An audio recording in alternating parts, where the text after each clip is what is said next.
কি হবে যদি বিশ্বের বিতর্কিত দুই সেরা তারকা যদি একটি টক শো করে? কি হবে যদি বিশ্বসেরা দুই তারকা ইউটিউবে একজন আরেকজনের মুখোমুখি হয়? ব্যাপারটা জমবে না? অবশ্যই জমবে। শুধু জমবেই না, বরং ইন্টারনেটের সবচেয়ে ভিউ পাওয়া কন্টেন্টও হতে পারে এটি। তবে সময় কি হবে দুই তারকার? আর কেই বা রোনালদোর বিপরীতে থাকবে, মেসি নাকি অন্য কেউ? সাম্প্রতিক রোনালদো তার নিজের ইউটিউব চ্যানেল ইউআরকে দেয়া এক সাক্ষাৎকারে বলেন, খুব শীঘ্রই তার ইউটিউবে একজনকে নিয়ে আসবেন, যার ফলে ইন্টারনেট স্লো হয়ে যেতে পারে। CR7 বলেন, আমি খুব শীঘ্রই আমার চ্যানেলে এমন একজন তারকাকে উপস্থিত করব যার কারণে ওই দিন পুরো ইন্টারনেট ভেঙে যাবে। আমরা দুজন সেদিন পুরো ইন্টারনেট স্লো করে দেব। বর্তমান বিশ্বের সবচেয়ে সেরা খেলোয়াড় কে? এই প্রশ্নে এক একজনের এক এক মত।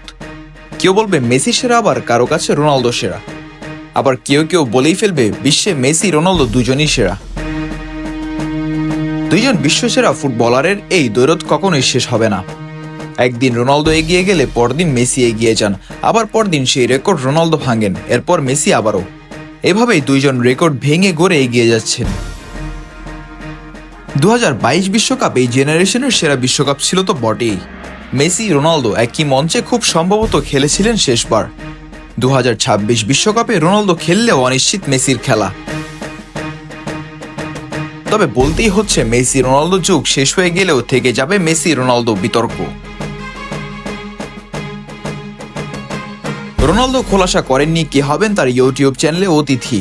তবে রোনালদোর কথাতে বোঝাই যাচ্ছে খুব সম্ভবত মেসি হবেন তার চ্যানেলের অতিথি। তবে মেসি এবং রোনালদো একই সাথে বৈঠক করলে সেই ভিডিওটি হবে ইউটিউবে মোস্ট ভিউ পাওয়া ভিডিও।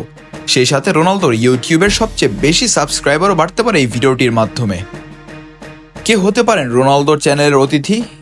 কি বা হবে সেই ভিডিওতে? কেমনই বা হতে পারে দর্শক সংখ্যা?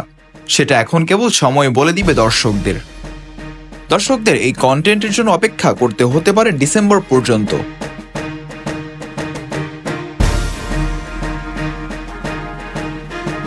Mizanur Ashiq, team sports.